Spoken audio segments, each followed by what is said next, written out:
Welcome to the Wisdom That Breathes channel. Across all our platforms, we try to share wisdom which is relevant and accessible to everyone. But on this particular platform, we go deeper into some of the ancient principles found within the scriptures. If you find some of the terminology difficult or inaccessible, then go over to our Keshava Swami YouTube channel where you'll be able to find other content which is perhaps more relatable. Thank you and enjoy the wisdom that breathes. Hare Krishna everyone. Thank you. Thank you Anand Prabhu for hosting us. So we will read from Srimad Bhagavatam today. It's a little hot, so try to stay awake.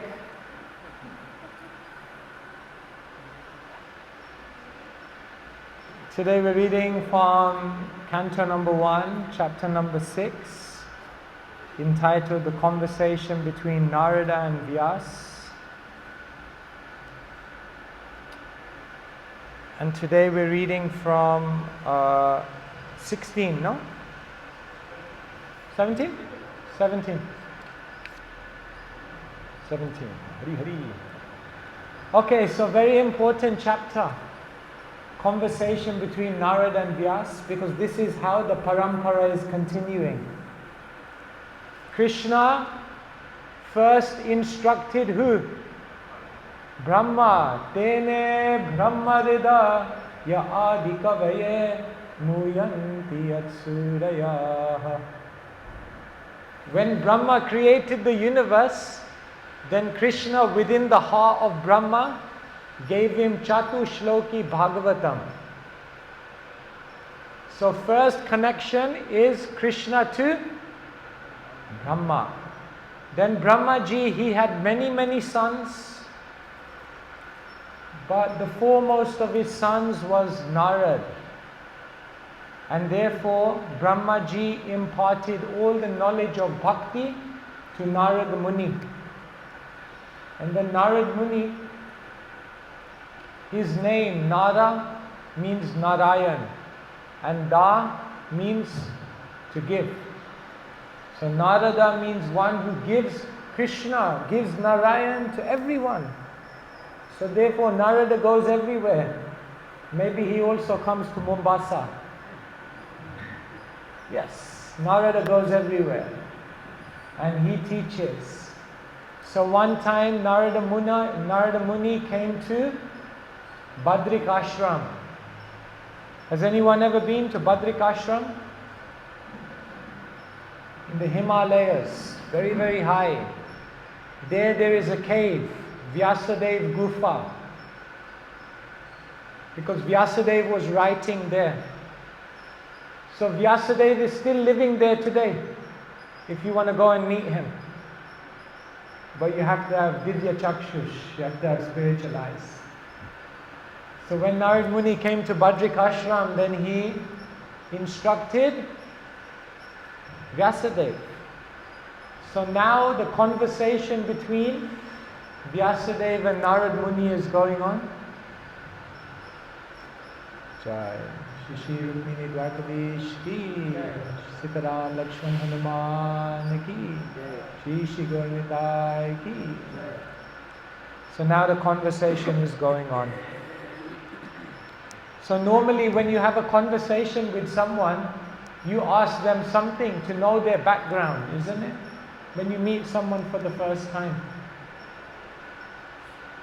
Where are you from? What did you study? How many brothers and sisters do you have? These are all the questions we ask to get to know someone. So in order for Vyasadeva to understand Narad Muni more deeply, Narad Muni is telling him his background.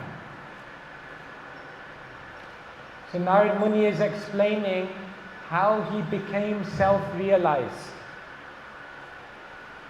So now he is explaining the story of how he became self-realized. And the story of Narad Muni was that in the previous life he was born to a maidservant. She was a maidservant, his mother. But some great devotees came to their home And Narad Muni served them, he heard from them, and he ate the prasad that was left on their plate.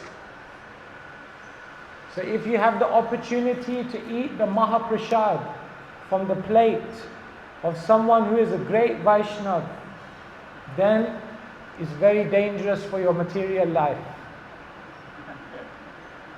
Bhakta pada dhuli aur bhakta pada jal, bhakta bhukta avashesha, tina mahabal.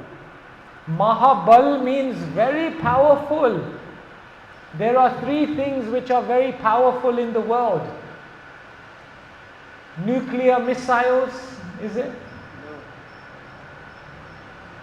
The internet, 5G, what's very powerful in the world? Bhakta Bhukta. The remnants of the food which has been eaten by a great devotee.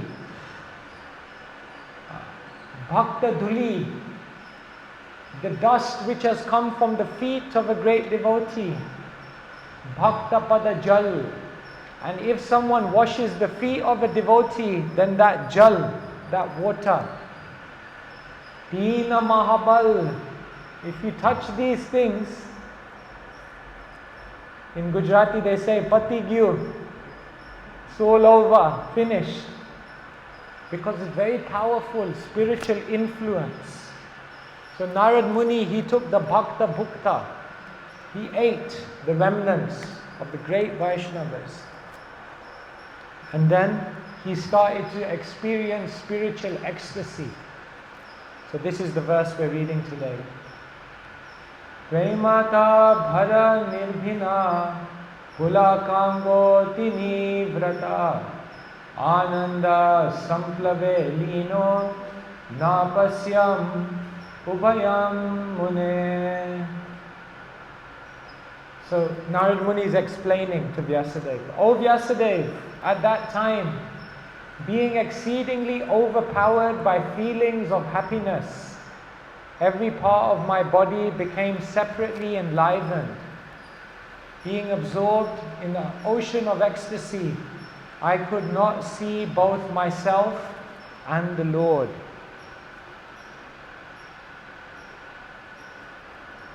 Purport. Spiritual feelings of happiness and intense ecstasies have no mundane comparison. Therefore, it is very difficult to give expression to such feelings. We can have a glimpse of such ecstasy in the words of Sri Narad Muni. Each and every part of the body or senses has its particular function. After seeing the Lord, all the senses become fully awakened to render service unto the Lord, because in the liberated state, the senses are fully efficient in serving the Lord.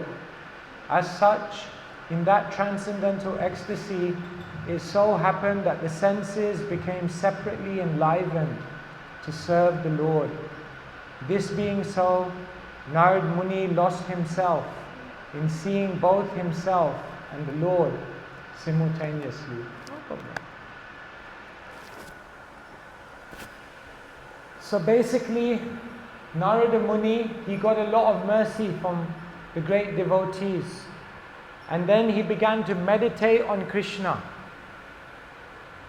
Now what happens when we meditate on Krishna? Most of the time people go to sleep. That's what happens.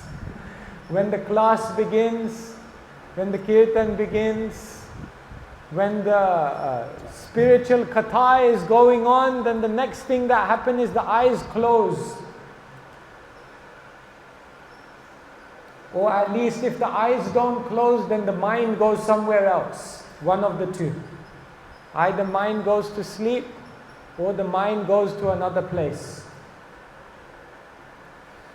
But when one becomes advanced, as soon as they see Krishna, they hear the holy name, they hear katha, then the mind becomes enlivened. The mind comes closer. The mind becomes overwhelmed. The mind goes in ecstasy. So when Narad Muni began to meditate on Krishna, then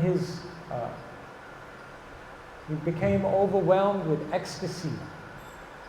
Put your hands up if you've ever experienced ecstasy in Krishna consciousness. Gopal has experienced ecstasy. What did you experience? He was in Harinam and he experienced a lot of pleasure. So we're going at 2 o'clock. If anyone wants to experience ecstasy, please come. Ecstasy on Nyali beach. Harinam. Who else has experienced ecstasy? Yes, Mike?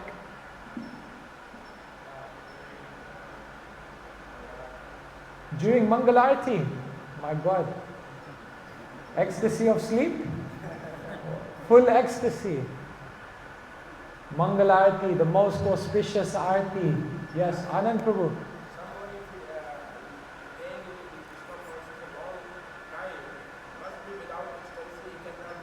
If someone is staying here for a long time without ecstasy, how is it possible?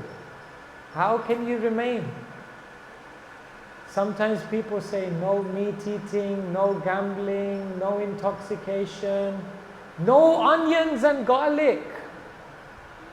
How can you do? Must be some ecstasy, otherwise how you can stop yourself from all of these things? For Gujarati to give up onions and garlic, this is Ascharya, this is incredible, amazing. There must be some ecstasy, otherwise how can you do?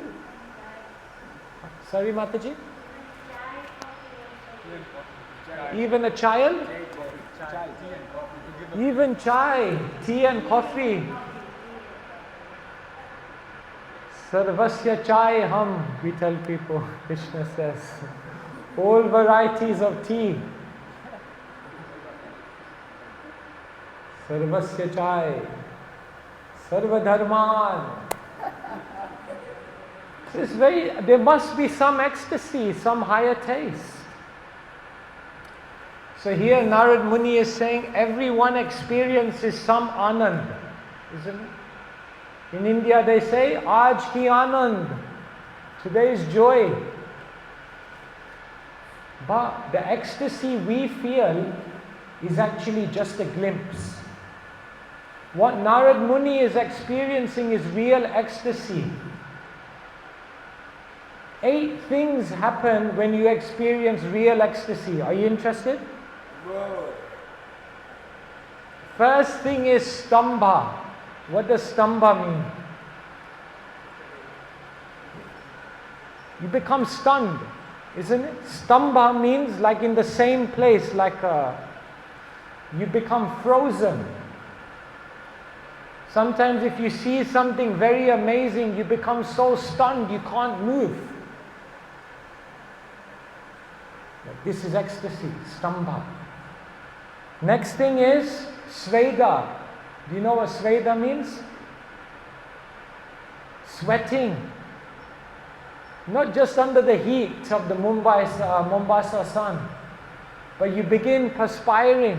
When something very ecstatic is happening, you begin to perspire. Third thing, romancha. Understand? Hairs are standing on end. Even the Sikha. Hairs are standing on end, isn't it? When something happens, sometimes you hear something on the back of your hair stand. Swara bhanga. Understand? Swara? Voice. Cannot speak, isn't it? So sometimes you lose your voice when you go in ecstasy. Then, kampa.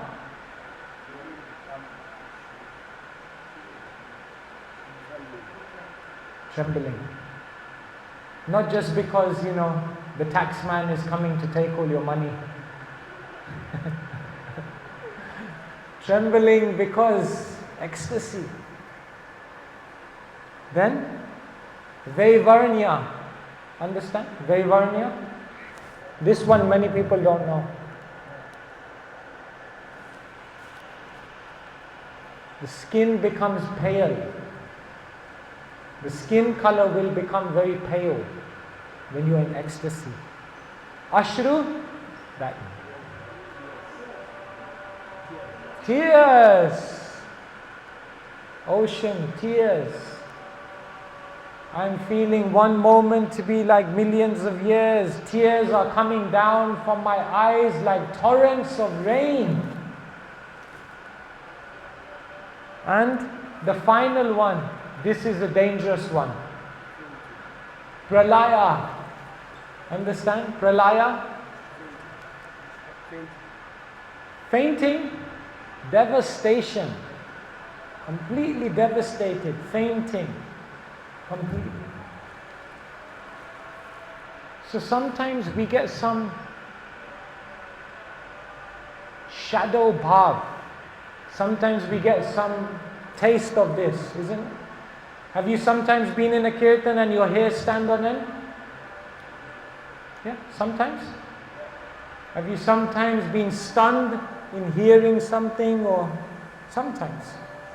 But when one develops actual ecstasy like Narad Muni, these things become very, very consistent and overwhelming, and they overpower someone's entire being. So Krishna consciousness is not just a faith. Krishna consciousness is not just a belief. Krishna consciousness means we begin to experience some joy of the heart that nothing else in this world can bring. But sometimes people may fake these symptoms, isn't it? Or sometimes they may cry in front of Krishna, but they're not crying for Krishna. They're crying to Krishna. There's a difference between crying for Krishna and crying to Krishna. When you lost your job, your wife left you, all of your family relatives are trying to take all of your money away from you, then you cry to Krishna. But such a person, when they realize that only Krishna can save me, only Krishna can help me, only Krishna is worth loving in this world, then they're crying for Krishna. So therefore, sometimes we can have these external ecstasies, but they are material, they are not spiritual. And therefore, Rupa Goswami explains there are internal ecstasies that you cannot fake. These things someone can fake, isn't it? But the internal ecstasy you cannot fake. So what are the internal ecstasies? The external ecstasies are 8. We went through them, right? The internal ecstasies are 9. But these 9, nobody can imitate. The first one is Shanti. One becomes very, very forgiving. When you experience ecstasy, you can forgive anyone. Because the small things that people did to hurt you in this world, they no longer affect your heart, because your heart is experiencing something much bigger. Therefore, the first inner ecstasy is Shanti. The second inner ecstasy is Avyartha Kalatvam. What does that mean? One cannot waste one moment of time. When one is actually ecstatic, they will never waste any time. They will always be busy doing something for Krishna. The third inner ecstasy, Virakti. Virakti means very, very detached. No longer any desire to enjoy the material world. No longer tempted by anything of the material world. The fourth inner ecstasy, Mana Shunyata. Understand? Man, what does man mean? Pride. Shunya means Mana shunyata means no pride. Do you know who I am? I know. I'm just very small. I'm insignificant. Krishna is great. Who am I? Fifth one? Fifth or sixth? Shantir, Avyarta Kalatvam, Viraktir, Manashunyata. Fifth one, Asha Bandha. Asha means hope. Asha Bandha means always very hopeful in their life. I'm very fallen, Krishna, I'm very far away. Krishna, I have so many material desires, but I have very much hope. Krishna will help. Krishna is kind. Krishna is merciful. Even I am very low, Krishna is very powerful. Therefore, Krishna will help me. 6, 7. 6. Samutkantha. Utkantha. You see the word Utkantha. Kantha means the neck. Utkantha means one whose neck is up. So what do you think Utkantha means? Can be pride, but it can mean in a good way. In a good way, when someone is, what does it mean? In a good way, not pride, in a good way. Courageous. When someone has this inside of them, they will always be very energetic. Enthusiasm. Yeah. Sorry, I didn't hear echo. Enthusiasm. Samutkantha means always enthusiastic.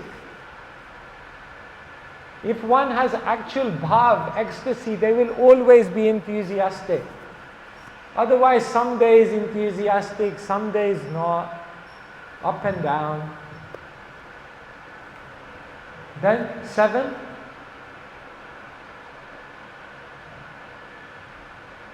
Namagane sada ruchi. Addicted to glorifying Krishna.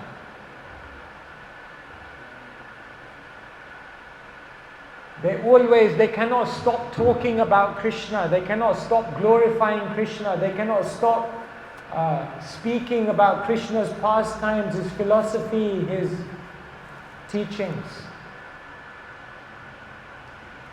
And then, Ashaktis tad gunakhyane.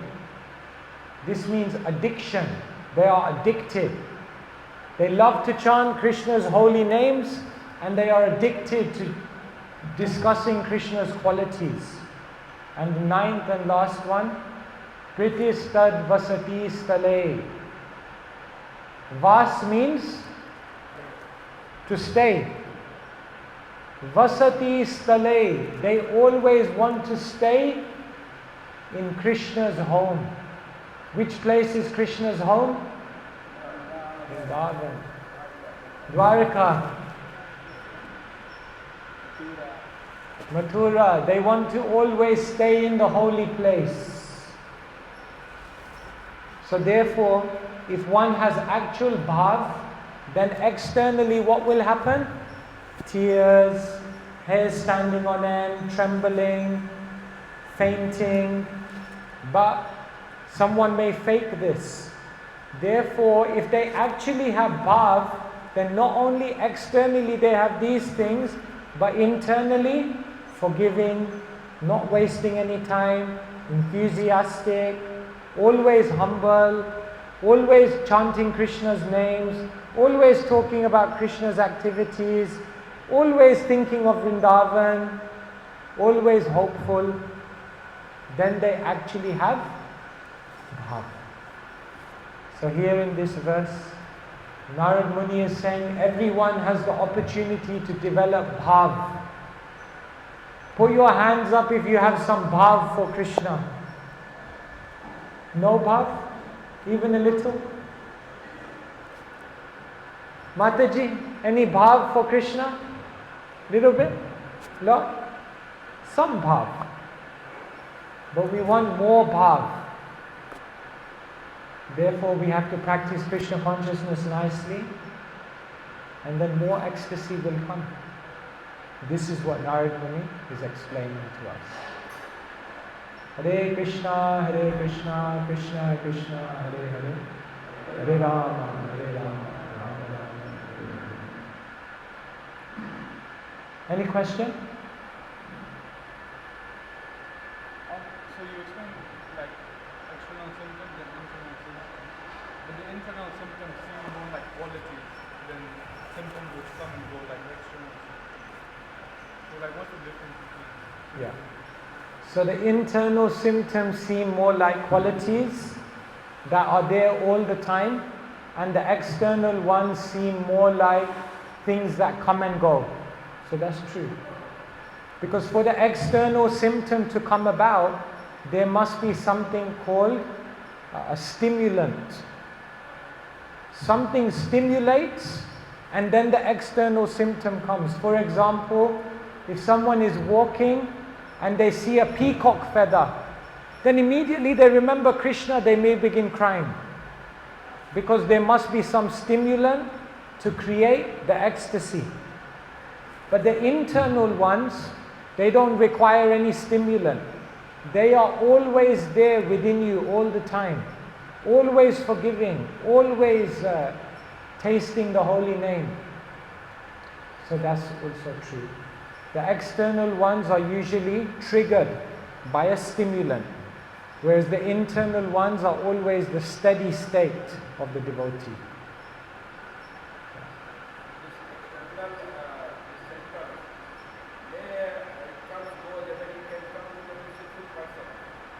It can come to the? It can also come to the sinful person. Yeah, that cannot come to the sinful. So even someone who is not spiritually realized, they can get something called Chaya Bhav. Understand Chaya? Chaya means shadow. So this shadow ecstasy. For example, if you are very close to a very advanced devotee, then just by being close to them, some of their bhav can come onto you. Even though you don't have any bhav in your heart, because you are close to them. Najik tame hoy. So then, their bhav, but that's not your bhav, that's their bhav. But you are experiencing. But you cannot get their inner qualities like that. That you have to develop yourself. Understand? Yes. Okay. Amita and then Shadram.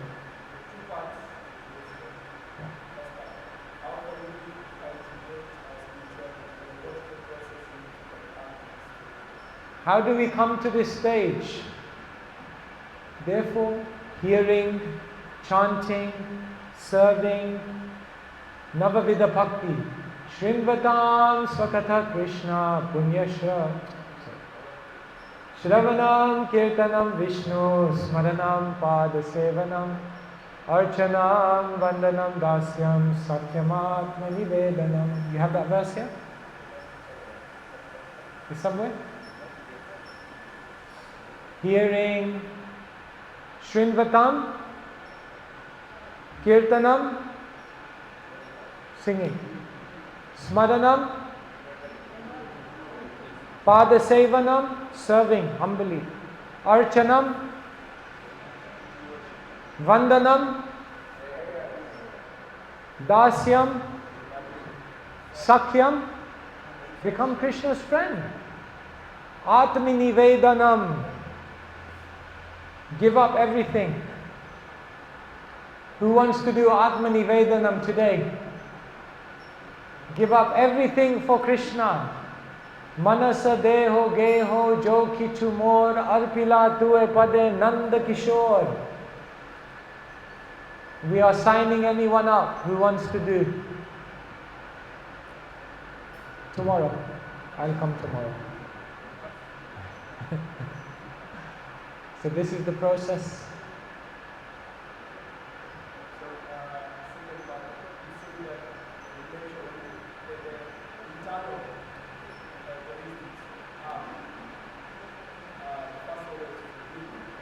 The first internal symptom of bhav is forgiveness, yes.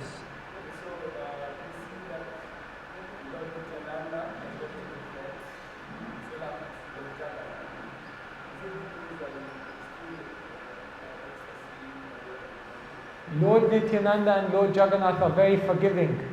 Is it because they have great ecstasy? Yes. Nityananda, always in ecstatic bliss. Jagannath means Krishna who is in ecstasy. Did you know there's only one deity in this world that's so ecstatic that sometimes even this deity forgets that it's a deity and it begins acting like normal. You know which deity that is? Jagannath. It said that Jagannath is the deity of Krishna that's in so much ecstasy that even Krishna forgets, relax, I'm a deity. I should not just be so active. I have to be a deity. But Jagannath so much in ecstasy that Jagannath forgets. Therefore Jagannath is very active. If you go to Jagannath Puri, so many stories. Jagannath, he is reciprocating because he's in ecstasy. He's forgot that he's a deity. So he just talks. So you try, Jagannath will talk to you. He's in ecstasy, he's forgot that he's a deity. Shadra.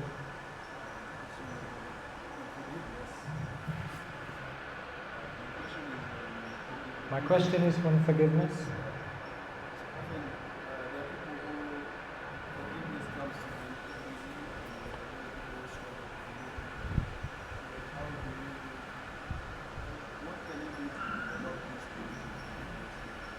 So for some people forgiveness comes easy, for some people forgiveness is more difficult. So what can we do to develop more forgiveness? First thing we have to realize is that we did so many wrong things to other people. It's not just that we have to forgive everyone else. We are also looking for other people to forgive us, because we also did many things wrong. Did you ever do something wrong to someone? Never. Not one thing. You never said one wrong thing to anyone in your life. He's ready, pure devotee. That was way before. But at one point you did, no? So you need them to forgive you, isn't it? So if we don't forgive other people, why will Krishna forgive us? They say when other people make a mistake, we are like a judge. But when we make a mistake, we are like a lawyer. Isn't it? We make so many excuses. No, it was okay. I didn't make a mistake. I am okay, I am good, I am nice. But when someone else makes a mistake, no, how?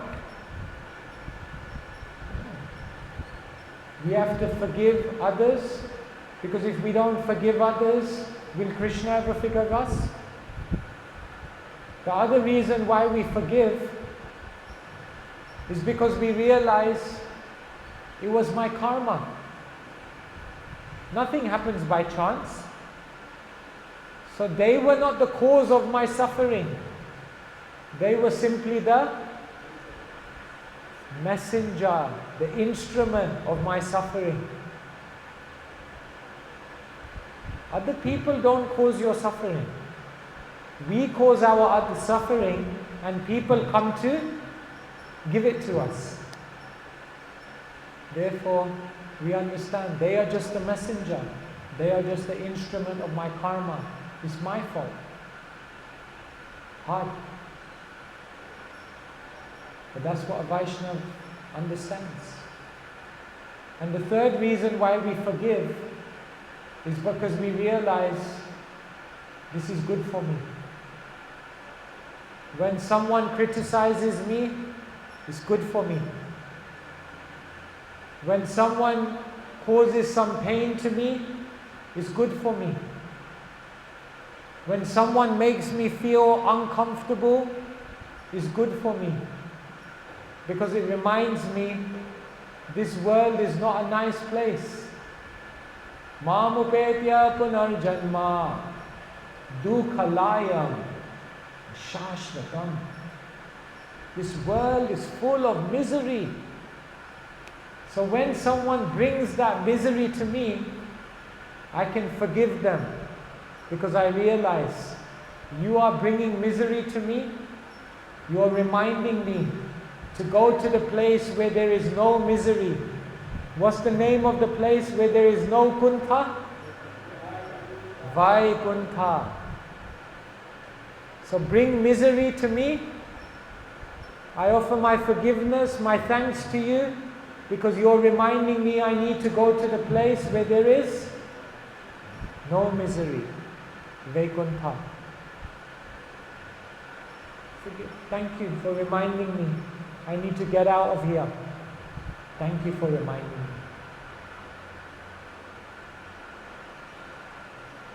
Is it easy?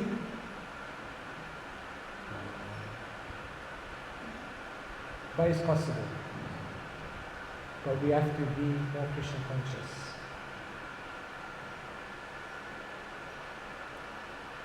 Yes, Mataji.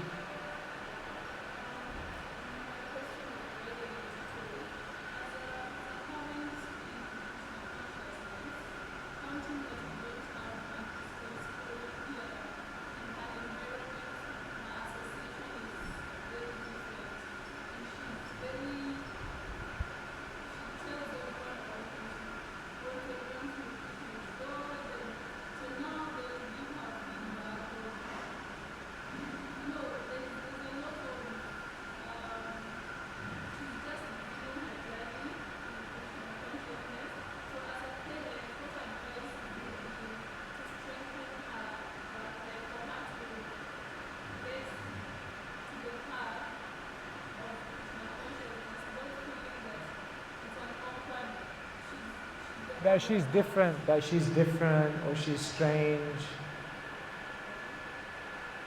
Yes.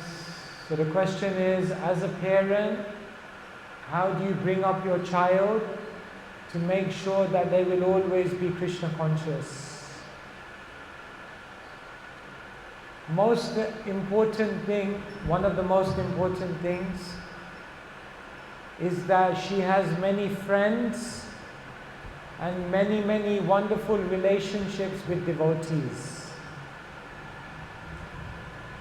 Therefore, all the young kids, we can bring them together so they form friendships with each other, they help each other. When someone has many friends in Krishna consciousness, then it will be much easier for them to remain Krishna conscious. So you can try to start some kind of program for the children. They have some program for the children here, where all the children come together. Gopal's Fun School. So she can come, she can make friends, that's important. Then the other very important thing to inspire her in Krishna consciousness is you. Because the mother is the main guru. And if the mother is inspired, if the mother is happy, if the mother has some bhav, if the mother is ecstatic, then she will naturally be inspired. So the parents have to be very good example. And then the children will always remain in Krishna consciousness. And then ultimately we have to pray to Krishna. Every child has their own free will, so we can't force. But we pray to Krishna that always, Krishna, keep her under your protection. Anand Prabhu, tell us, what's the secret to bringing up a child in Krishna consciousness?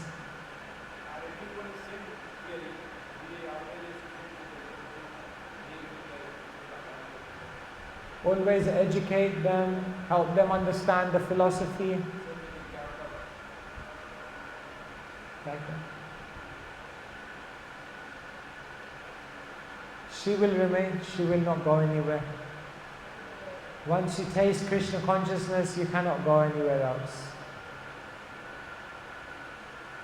Even if for some time, if they go little away, they'll come back. Joining Krishna consciousness is like joining the mafia. You can't leave because you know too much. Too much inside information. You can't leave. Isn't it?